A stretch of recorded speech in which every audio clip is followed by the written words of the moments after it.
జై శ్రీరామ్. 2025 ఢిల్లీ ఎలక్షన్స్లో బీజేపీ గెలుస్తుందని చెప్పడం జరిగింది. అది ఫిబ్రవరి 8వ తారీఖున అది ప్రూవన్ అయింది. ఆ వీడియో లింక్ అనేది డిస్క్రిప్షన్లో ఇవ్వడం జరుగుతోంది. అది నిజమా కాదా అనుకుంటే కనుక మీరు ఆ వీడియో లింక్ ఓపెన్ చేసి చూడండి. 2022 నుంచి 2025 ఫిబ్రవరి వరకు మొత్తం 16 ప్రొడిక్షన్స్ అనేవి ప్రూవన్ అయ్యాయి.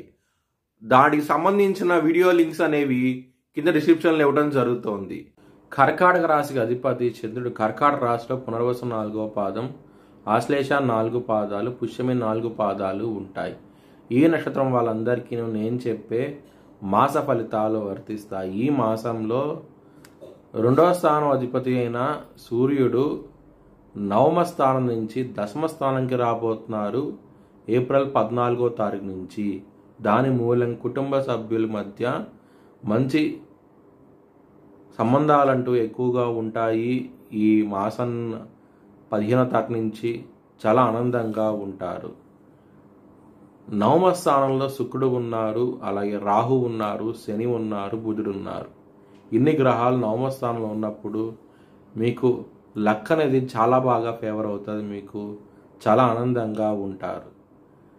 కానీ బిజినెస్ పరంగా మాత్రం జాగ్రత్తగా ఉండండి, ఇబ్బంది పడే అవకాశం ఎక్కువగా ఉన్నది. రాహువు ఉన్నారు కాబట్టి మోసం చేసే అవకాశాలు ఎక్కువగా ఉంటాయి. బిజినెస్ పరంగా మాత్రం 3వ వ్యక్తి మూలంగా ఇబ్బంది పడే అవకాశం ఎక్కువగా బిజినెస్ పరంగా. మీరు దక్షిణామూర్తి స్తోత్రపారాయణం చేయండి, మంచి ఫలితాలంటూ ఉంటాయి. కుజుడు 2వ తారీఖు నుంచి మీ లగ్నంలో నిలబడి ఉండబోతున్నారు. దాని మూలంగా కొంచెం జాగ్రత్త అంటూ ఎక్కువ తీసుకొని హెల్త్ పరంగా బీపీ కొలెస్ట్రాల్ విషయాల్లో ఇబ్బంది పడే అవకాశం ఎక్కువగా ఉన్నది. యాంగ్జైటీ, డిప్రెషన్స్ ఇలాంటివి కూడా ఎక్కువ అవుతాయి. ఈ మాసంలో కొంచెం జాగ్రత్తగా ఉండండి. శని భగవానుడు మీకు 8వ స్థానం నుంచి 9వ స్థానానికి రావటం మూలంగా శని భగవానుడు మంచి చేస్తారు. మీకు భయపడాల్సిన అవసరం ఏమీ లేదు. ఎవరికైతే డివార్స్ అయిపోయి లేకపోతే వివాహం అవడానికి ఇబ్బంది పడుతున్నారో వారికి మంచి సంబంధం కూడా కుదిరే అవకాశం ఎక్కువగా ఉన్నది. ఈ మాసంలో చాలా ఆనందంగా ఉంటారు. కోర్టు కేసు విషయాల్లో మాత్రం మీకు పాజిటివ్గా ఉంటుంది. మీకు మీ వైపు తిరిగి వచ్చే అవకాశం ఎక్కువగా ఉన్నది. చాలా ఆనందంగా ఉంటారు. లాభస్థానంలో దక్షిణామూర్తి ఉన్నప్పుడు మీకు మంచి ఫలితాలంటూ ఇస్తారు. గురువుగారు లాభస్థానంలో ఉన్నప్పుడు మల్టిపుల్ వేస్లో ధనం రావటం జరుగుతుంది. చాలా ఆనందంగా ఉంటారు.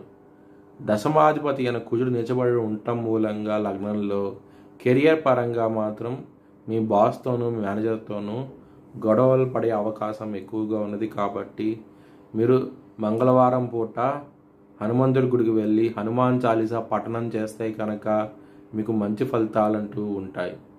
మీ భవిష్యత్ వివరాల కోసమై హెచ్ఎల్ఎన్ జ్యోతిష్యాలను సంప్రదించండి.